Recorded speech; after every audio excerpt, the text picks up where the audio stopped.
बिहार देश का पहला राज्य था जहां महिलाओं को इनमें 50% आरक्षण की सुविधा दी गई और इसलिए मैं नीतीश जी का अभिनंदन करता हूं।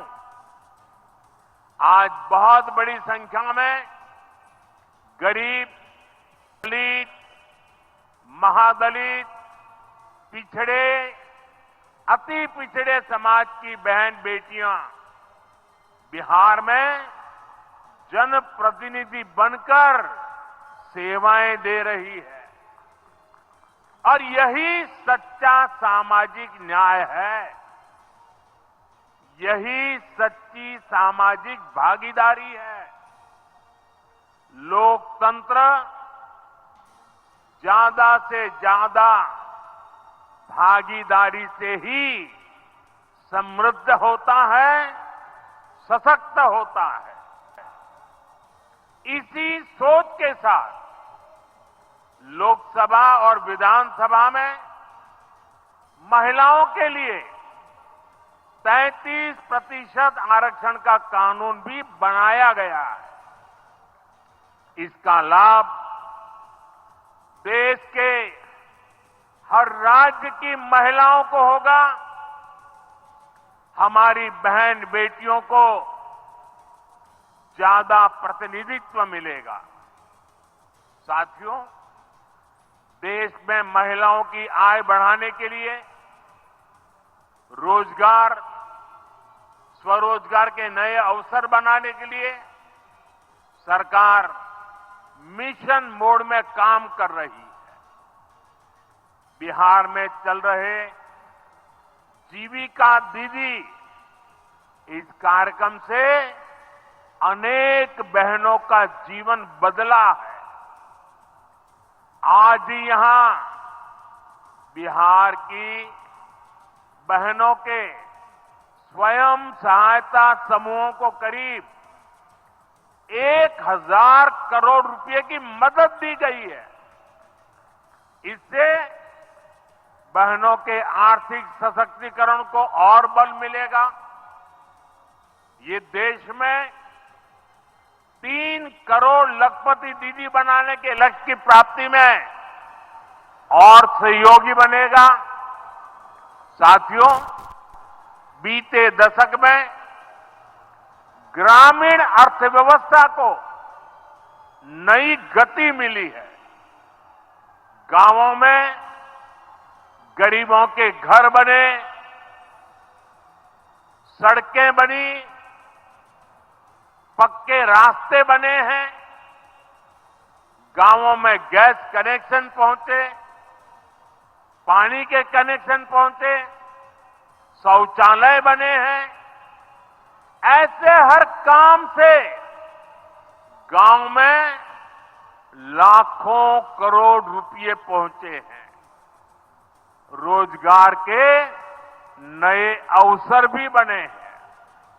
मजदूर से लेकर किसान और गाड़ी वाले से लेकर दुकानदार तक सबको कमाई के नए मौके मिले। इससे उस समाज को सबसे अधिक फायदा हो रहा है जो पीढ़ियों से वंचित रहे थे।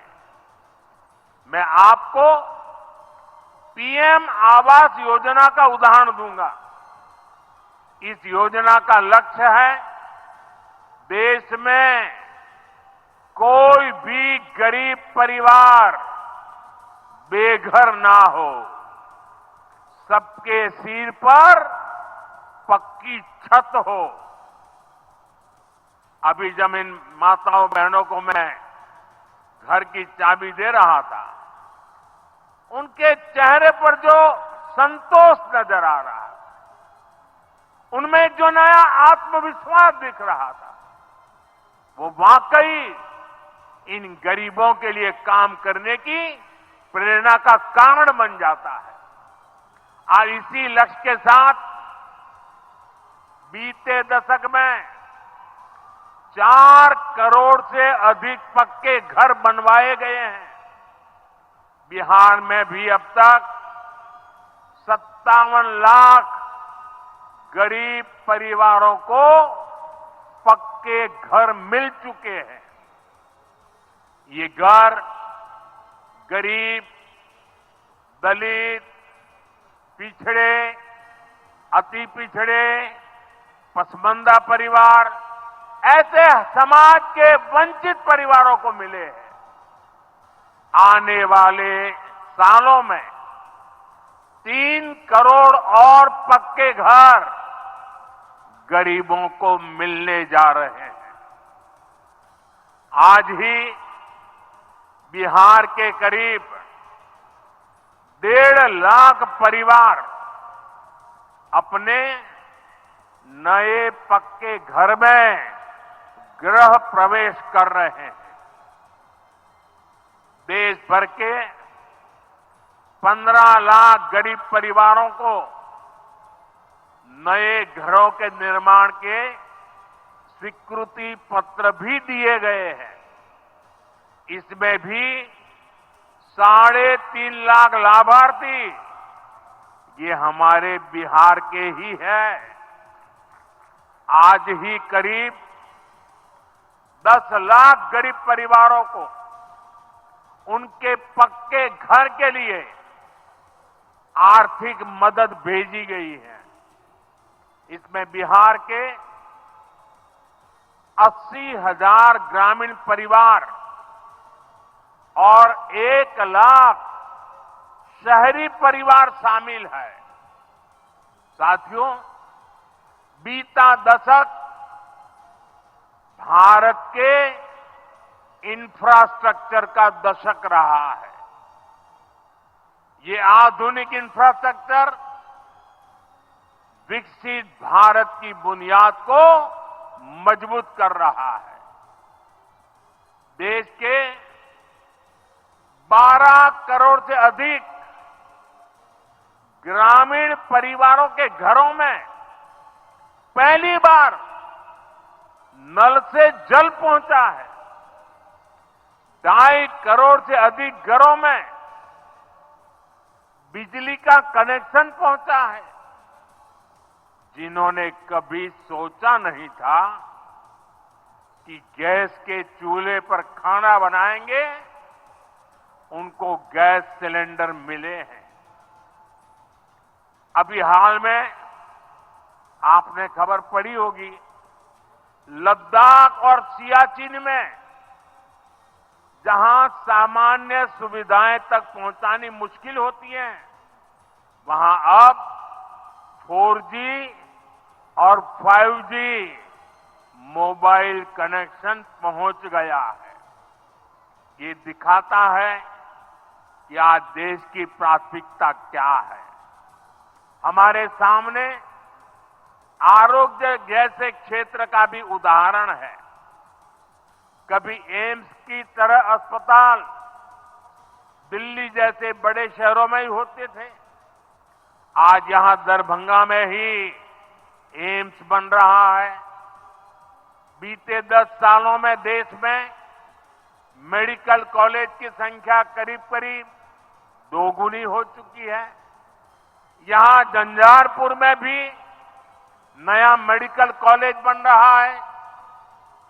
साथियों, गांवों में भी अच्छे अस्पताल बने, इसके लिए देश भर में 1.5 लाख से ज्यादा आयुष्मान आरोग्य मंदिर बनाए गए हैं।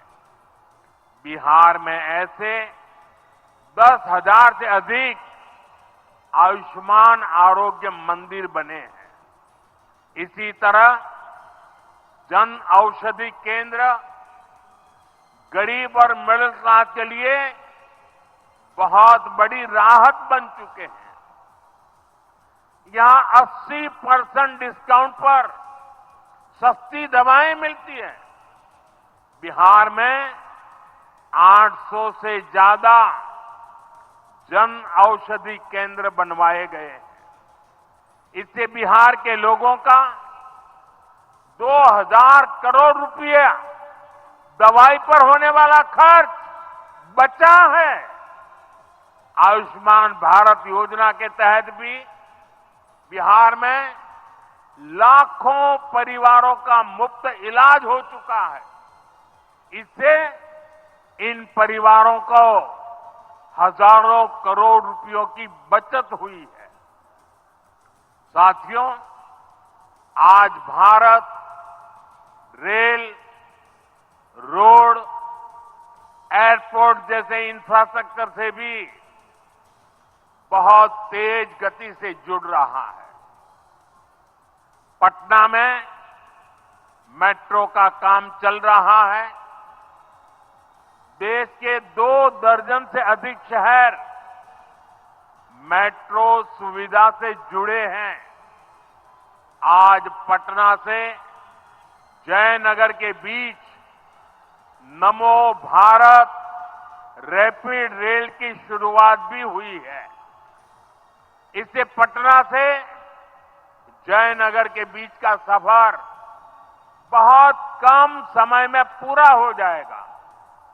समस्तीपुर, दरभंगा, मधुबनी और बेगूसराय के लाखों लोगों को नमो भारत रैपिड रेल से मदद मिलेगी। साथियों, आज यहां अनेक नई रेलवे लाइनों का उद्घाटन और लोकार्पण हुआ है।